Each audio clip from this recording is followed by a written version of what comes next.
Right now, beneath your feet, a war is being fought that makes human battles look like a handshake. No mercy, no retreat, just two armies built by nature itself, fighting for every inch of cracked, sun-baked ground. And before this is over, one empire will be erased from the map completely. Stay with me, because what you're about to witness will change the way you look at the ground you walk on forever. Welcome back to Inspire with Stories, where the natural world hits harder than any movie ever could.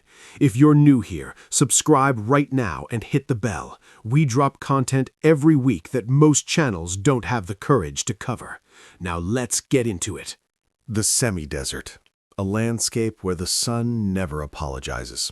Soil the color of rust, air that shimmers with heat. Most creatures avoid this place, but two ant species have claimed it as their kingdom: the Black Carpenter Ant colony and the Red Harvester Ant colony.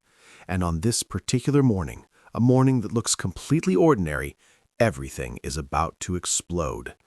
It started with resources. The Black colony had spent 3 weeks expanding their foraging routes westward. Their scouts, lean, fast, dark as oil, had found something extraordinary: a pocket of damp soil sitting just below a cluster of desert grass. In a land where moisture is more precious than gold, this discovery meant everything. Thousands of eggs could survive another brutal season. The colony would grow stronger. But the Red Harvester ants had found that same patch, and they weren't giving it up without a fight. Here's what most people don't realize about these two species. They aren't random insects bumping into each other. They are two completely different civilizations, built with different weapons and different instincts, forced by geography to go to war over the same tiny stretch of earth. The Black colony is disciplined, patient, methodical. Every soldier knows its role and never breaks rank. The Red colony is something else entirely. They are chemical warriors. They can lay down scent signals so powerful that within seconds, dozens of reinforcements are already moving. Different tools, same goal: total domination. First contact happened fast. A black forager and a red scout crossed paths near the edge of the contested zone, a stretch of gravelly earth maybe the size of a dinner table. The red scout turned and ran, not out of fear, out of strategy. That ant was painting a pheromone trail so dense and specific that back at the Red colony, within 60 seconds, soldiers were already marching. The black ants felt it coming. Tiny soil vibrations, a biological telegraph system scientists are still trying to fully understand, carried the warning deep into their chambers. By the time the first red soldiers crested a ridge of sand, the Black colony had a living, breathing defensive line already in place. Then the Reds did something unexpected. They split. Half pushed left, testing a weaker angle of the Black formation. The other half flanked right. No general gave that order. No voice called it out. Pure chemical coordination executed a military pincer movement that would make any strategist nod in respect. The black soldiers responded, curving their flanks inward, tightening the arc, and then the real weapons came out. Red harvesters carry formic acid, a burning, tissue-dissolving compound sprayed directly onto opponents.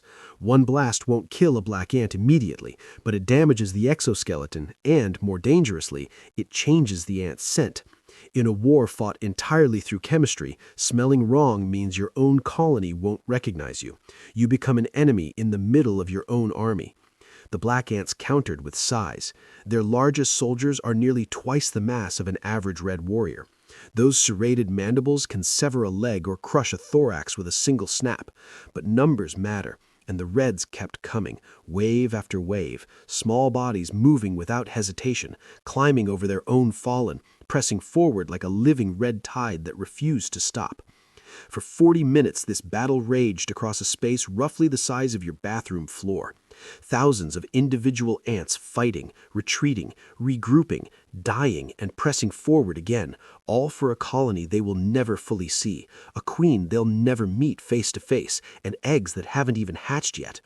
They didn't choose this fight out of anger. They fought it out of something deeper, something ancient.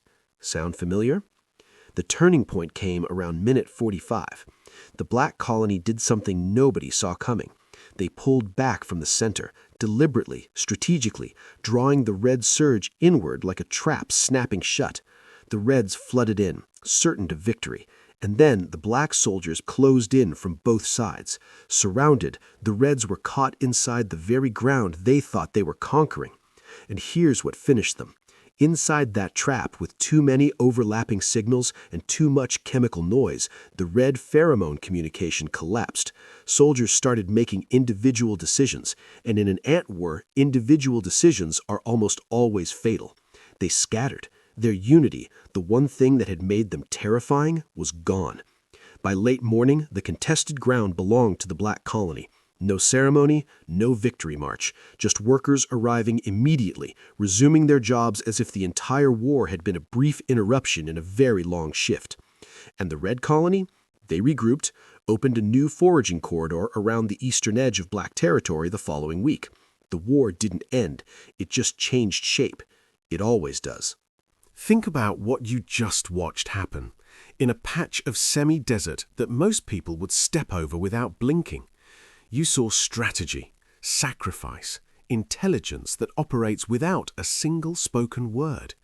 Millions of tiny parts doing their job, creating something that breathes and thinks and fights like one enormous living mind. The ant doesn't know it's part of something remarkable, it just does its part. And somehow, that's enough. Drop a comment below. Are you more of a black ant or a red ant? The patient strategist building quietly and waiting for the perfect moment, or the one who charges forward with everything, trusting intensity to carry the day? I read every single comment and I want to know. If this video made you see the world differently, hit that like button and subscribe to Inspire with Stories.